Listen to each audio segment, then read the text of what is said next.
You are listening to Charting Wealth's comprehensive review and forecast for the week beginning Monday, the 23rd of January, 2017. Congratulations go out to our new president with his swearing in. We will get to the news that mattered and that will matter over the course of the next week.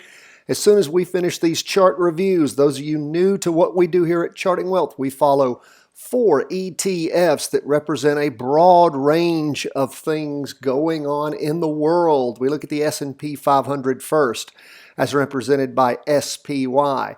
Then we look at the Qs, that is QQQ, or the NASDAQ 100. Then we go to TLT, which is the 20-year bond, and then to gold. So let's jump in first with SPY, which represents Standard & Poor's 500. It was up 0.35% for the day. We basically have a spinning top, a red open box candle, which of course means lots of indecision.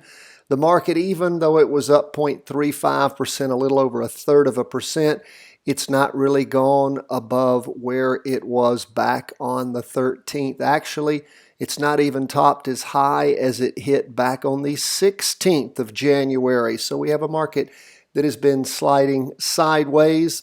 On the weekly chart, we are still in an uptrend. However, when we look at what's going on with the PPO, the price percent oscillator, you can see that the price percent oscillator, those watching on video, listening on audio, I'll tell you, it's basically flat. It was going up previously, and it's just turned flat, which of course means that we are sliding sideways, and that is even showing in our main indicator, the price percent oscillator. We also see that the derivative oscillator continuing to lose energy as the markets just continue to sort of peg along, just barely holding their own. So go ahead though and mark your daily market worksheets at the weekly chart. Still in a confirmed up move, but draw that arrow sideways, meaning that it's flatlined. Okay, so just be aware of that. What's going on the 2-day chart? Well, still in a negative, even though we did see on the 2-day chart at the end of the day, the end of time on that 2-day chart, the end of the 2 days on the 2-day chart, we see that it again is just sliding sideways. So that's where we are on the 2-day chart. If we look on our 4-hour chart, what do we see? Haven't crossed over going up yet. Maybe that will happen, but we don't have a trade. We don't have a trade on the S&P 500 because our 2-day chart is in the negative. Our weekly chart is in the positive, and again, flatlined. And until we have both those charts going in the same direction, if we have an up arrow on our gold weekly chart and a blue down arrow on our 2-day chart, we don't have a trade there. So we're waiting for everything to be moving on these 2 big charts in the same direction. Then we wait for a pullback on the 2-hour chart, and when it rotates in the same direction after a pullback as to our other 2 charts, then and only then do we get in. We trend follow. We make it as safe as possible. Our first rule, don't lose money. Rule number 2, make money.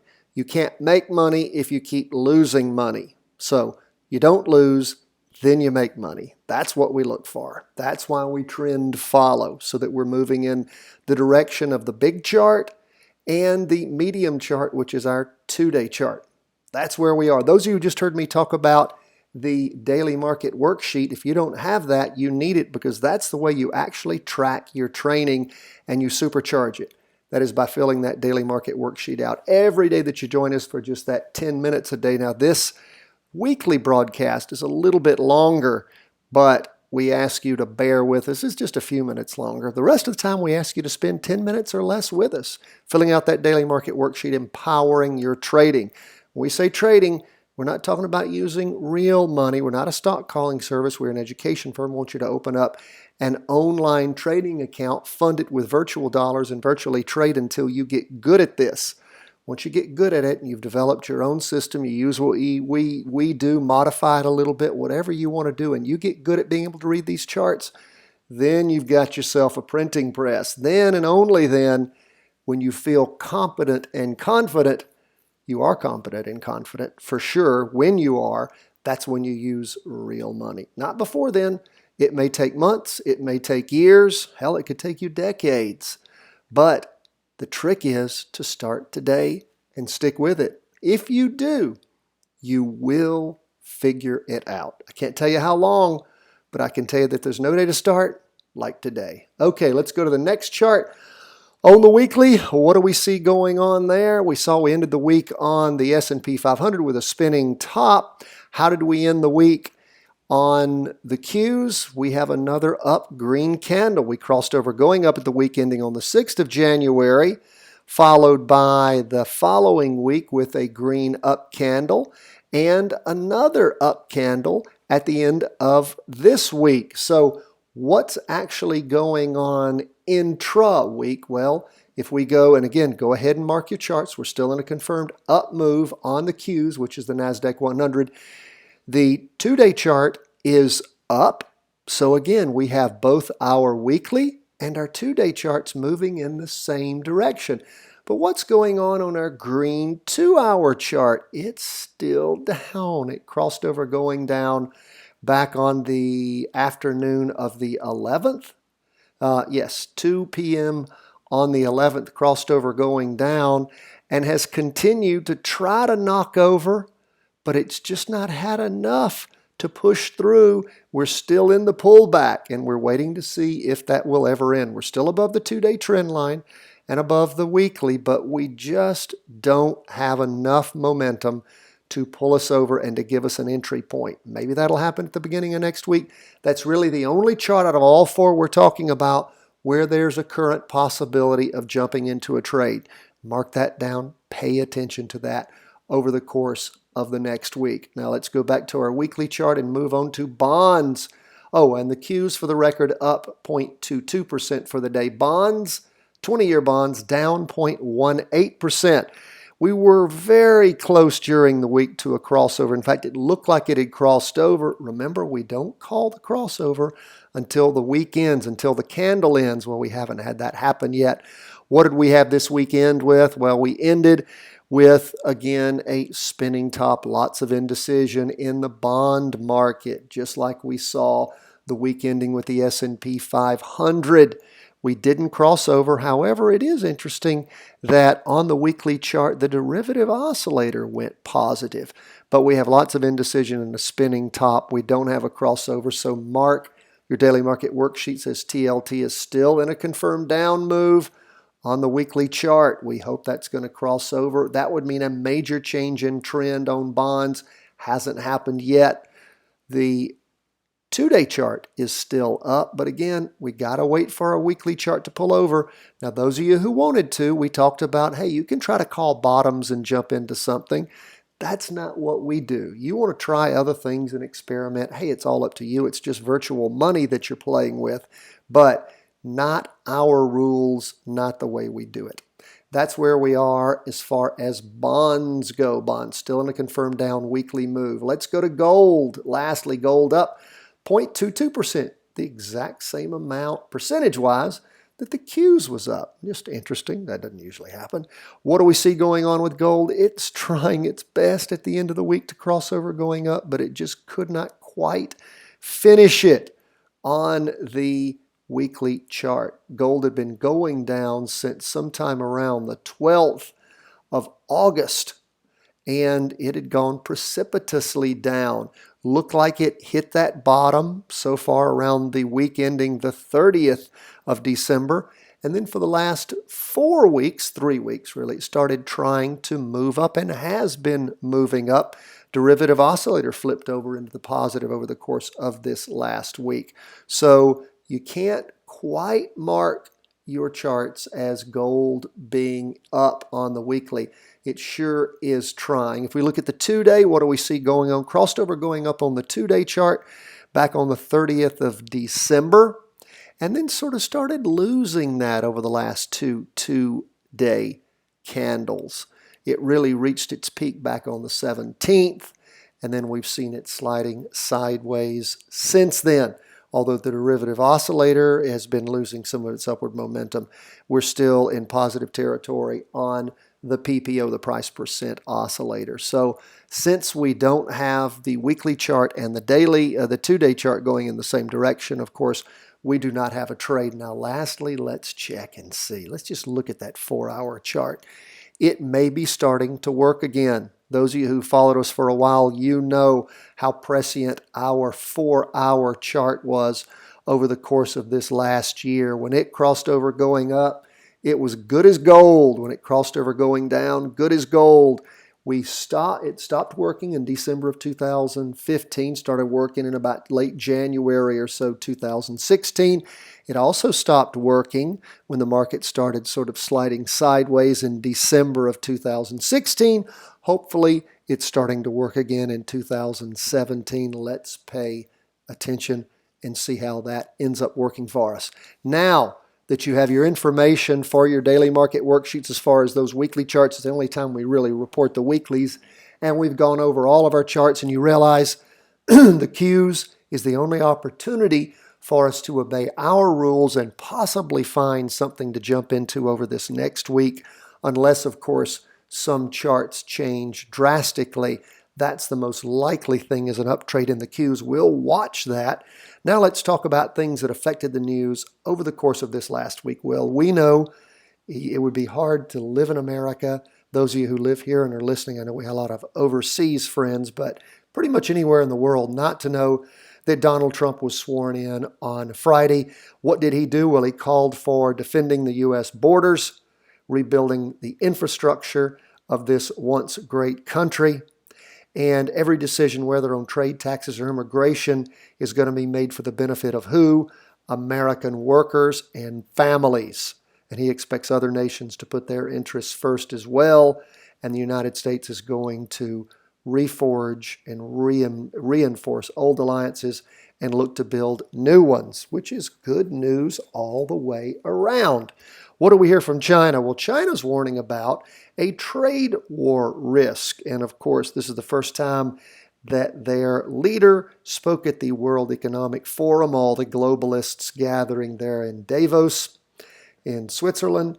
And of course, he defended globalization because it's worked really great for the Chinese, since they have no rules that prevent them from building all sorts of coal-fired plants, treating their population as slaves, and producing everything for the world.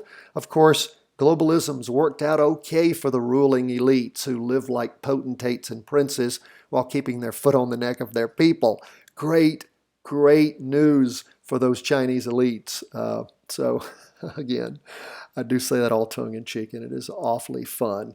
But he went on to say that on the domestic front, the economy in China's entered what they're calling, because of course they're in charge and want to stay in charge, a new normal, and they've reaffirmed their 6.7% economic growth target. Isn't it nice to just have 5-year plans and be able to just say what it is you want to do and then manipulate your currency until that happens? Well, that's what they've said.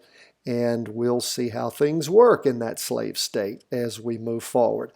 What's going on in Europe? Well, Draghi, he's the head of the ECB, the European Central Bank. He said on Thursday the Governing Council left its monetary policy unchanged, and he has looked past the inflation issue that popped up, the recent uptick in Europe, and said that the ECB is ready to increase its size of quantitative easing. Now, for those of you who don't know what euphemisms like quantitative easing mean, it means printing money backed by nothing except an IOU from the government that printed it.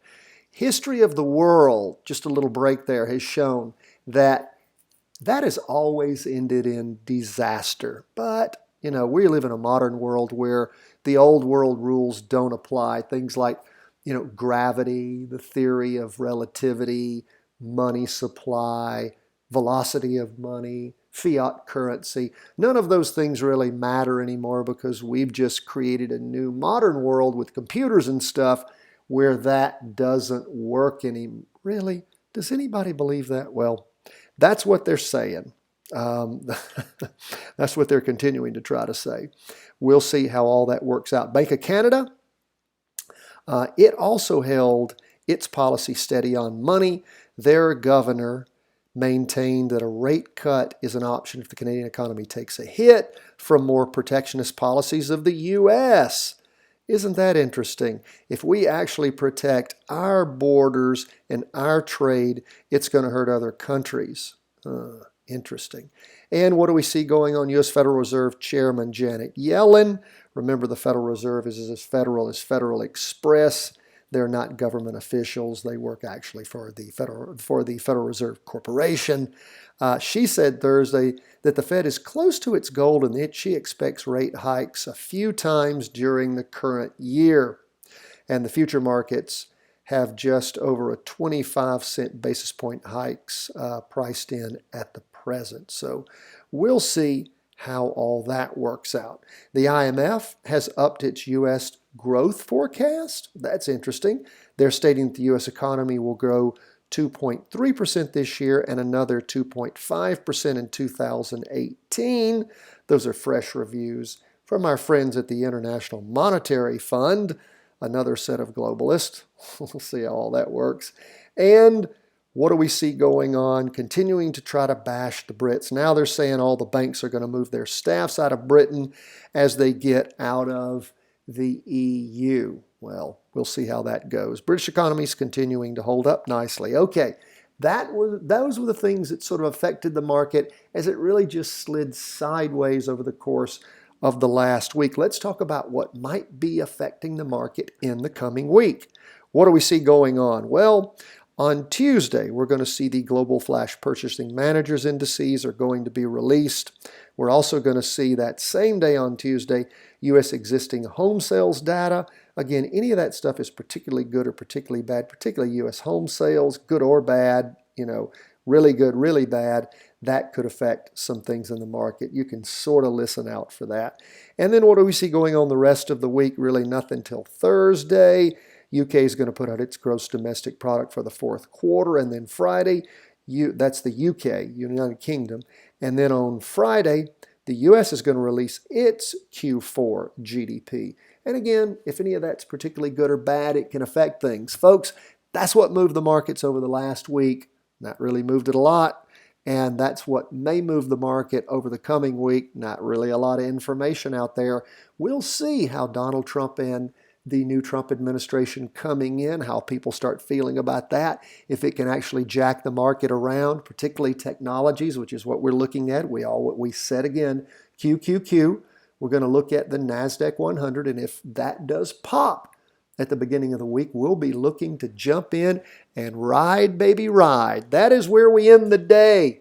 On Friday, as we start the new week on Monday, the 23rd of January, as we cruise to the end of this first month of the new year, 2017, with a new president who the economy's hopefully going to be excited about. We shall see. If you don't have your copy of the Stock Traders Almanac 2017, man, you need it because there's important information about how the markets typically do post-election year with a new president, particularly how the markets do in mid-January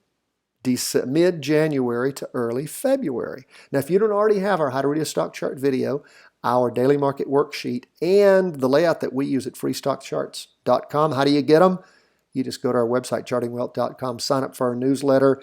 You'll get our weekly review, our daily reviews, our training, all the things we put out. They'll be emailed directly to you as soon as they are available. And you'll get those 3 bonus things. And you know how many salesmen will call you to try to sell you something? Nobody.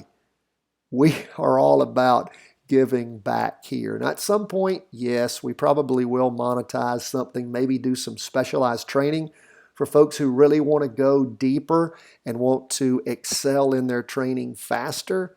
But as far as this stuff that we had, I've had people, you wouldn't believe the experts I've had come to me and say, man, with your audience, with what you're doing, you could monetize this and you could sell this stuff. You could have memberships, blah, blah, blah. You know what we've told them? We're doing this because we care, because this information needs to get out. The average Joe and the non-average Joe or Jill needs to know how these markets work and how to read stock charts.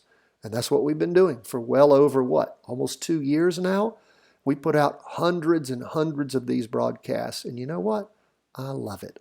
and it makes me feel good, and I sleep well at night, knowing that we're putting out truth and trying to help people. And all you have to do, listen to us every day, fill out that daily market worksheet, and make it count. If you like what we do and you appreciate us, you want to help us out, go post on our social media and say something cool about us. Go to our Facebook page.